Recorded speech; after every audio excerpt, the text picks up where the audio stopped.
I don't know the exact statistics of who's buying my records. I can tell you the majority of who comes to my shows, but I'm not stupid. And I know that me being white had a lot to do with my success. Sway, I don't feel like I've said anything different than any other rapper has said throughout the history of hip-hop. I just believe that there's a spotlight on me because I connected with those kids in those suburban homes because I looked like them and they could relate to me. There was somebody who looked like them that was saying all the that they wanted to say but wasn't able to really maybe put it in words. I connected with those kids and those parents got mad. How much TV do you watch? I don't watch a lot of TV, I don't think. You don't watch a lot of TV? Nah. I mean, cartoons in the morning. I always watch what's going on. Like, I always try to stay up on everything that's going on. Like, you know, that's what, like, most of my singles when they come out, touching on current events and current subjects and things like that. Let me ask you, where were you the day of September 11th? I was at home. I had just woke up. My aunt and uncle, they live with me. And they had it on and the first plane had hit. And my uncle was trying to explain a little bit of what was going on, and then the second plane hit. It looked like some movie. It didn't seem real. And the song Square Dance, you say, make mention if you're 18 years old, there's a possibility that you might have to go over and fight in Afghanistan. The whole point of the song Square Dance was like everything that's going on in the world right now, you square dance with me. It's a ridiculous thing to do, you know, like to picture a bunch of people square dancing, but I'm just saying, while you can, because you don't know what's going to happen tomorrow. You were obviously the product of a broken family. Your father, you know, left you as a child. Do you have a relationship with him at all? No, I've never spoke to my father, and I never will. I don't feel like I ever need to meet him one day and be like, oh, my life is complete. I knew who my father was. The type of person that he is, I don't want to know him. Where is the relationship with your mother right now? What is the status of that? Honestly, there is no relationship with me and my mother. There wasn't never really to begin with. You speak about moving as a youth from public housing to more public housing and being made to believe that you were sick. What was that all about? Yo, am I gonna get myself in trouble? He's asking about like the Munchausen syndrome and all that. All right, I shouldn't really speak on it because I don't want to end up in court again. Maybe one day before one of us reaches our graves, we can make some type of amends, but cleaning out my closet is kind of my way of saying, like, all right, I'm done with it, you know. I'm washing my hands of it. This is where I stand, and that's it. The past two albums, you had a song that would be relating to Kim, like Bonnie and Clyde, or the song Kim. This album, you don't have that. Was that done consciously?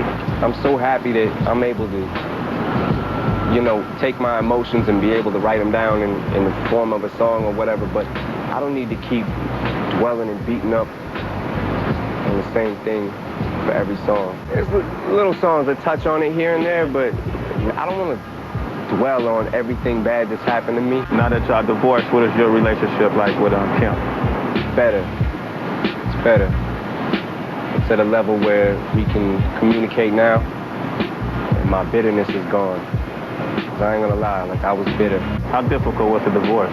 This is a woman that I've known since she was 14 years old. We started dating at like 16. I've known this woman all my life, and she's leaving. With that and the combination of everything that was going on around me, my world was like. On your album, there's at least 3 skits that involve gunplay. You got the Kiss, the interlude that I assume portrayed like the incident that took place between your ex-wife and the guy that led to your eventual court case. That particular thing was a recreation of my version of how it went down. Okay. I had to put a little twist on it to make it entertaining because God knows it wasn't entertaining that night. Did you honestly feel like you could possibly go to jail? I'm not gonna front. I thought I was going for a minute. For a long time? I didn't know how long, but I thought I was going. My worst fear was like how am I going to explain this to Haley? If I'm found guilty and I got to do a prison sentence, what am I going to say to Haley? It ended up like being a plus in my book as far as like a reality check, straightening me up and making me realize like A, to calm down, and B, that this could all end tomorrow. I thought everything that I worked for could crumble like any day, you know? So it was nerve-wracking, and I'm glad to not have it hanging over my head anymore. Wash my hands of it. Wash your hands clean? For now. Do you still own a gun? I plead the fifth, be in court again. Why is that? Why you think that you won't get the props you deserve as an MC? I do get there's a certain level of respect that I feel like I get, but also at the same time, there's a list that I had mentioned in that song, and a lot of times I seem to not be placed in any of those categories. Do you think because you're a white rapper that you get discriminated against? I don't know. I have to see after this album comes out. I'll have to see what happens as far as the respect level and everything. I'm dumb, I'm stupid, I'm white, I'm ugly, I smell, I'm stupid and I'm white. My penis is small. I'm just... No, don't do it, bro. Don't do it, man. Come back. I'm so misunderstood, man. This way people don't understand me, man. You can have all the success and not be happy. And that song, I'm not saying that I'm unhappy, but, you know, I do got my little insecurities. As a man, personally, I've matured a lot. As an artist, a little bit. I think I found a peace, like an inner peace within myself, where I'm happy with where I'm at. I still have fun and I still like to goof off and clown and this and that, but yeah, I feel like I've matured as a person. This your ring? It says Dad. It's Haley's ring. She got it for me for Father's Day. What's that? Took the place of my wedding ring. It's my little girl, so one day we was in the studio doing a song, I don't remember which song it was, and she was like, "Somebody please help me." At least when she gets older, she can grow up and say, "My dad put me on a song." Haley is, whether she's with me or not, she's with me every day, and like, she has been my main like source of drive and motivation, especially when she was first born. And I didn't have a career yet. I didn't have money.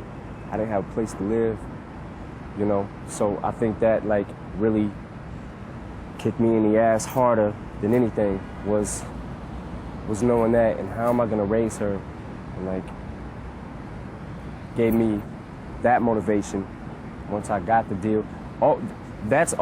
She's always been the driving force for me to like stay busy, stay focused, and like always been my number one like reason for fear of failure. Cause I can't fail. I can't fail. Cause if I do, like, then I can't be a failure. I can't have her grow up and not be able to say her dad succeeded. And like, when I talk about her, I talk about her a lot. I do talk about her a lot, but the truth is, like, she's all I got in this world. Like, really, if everything ended tomorrow, she's all that I have.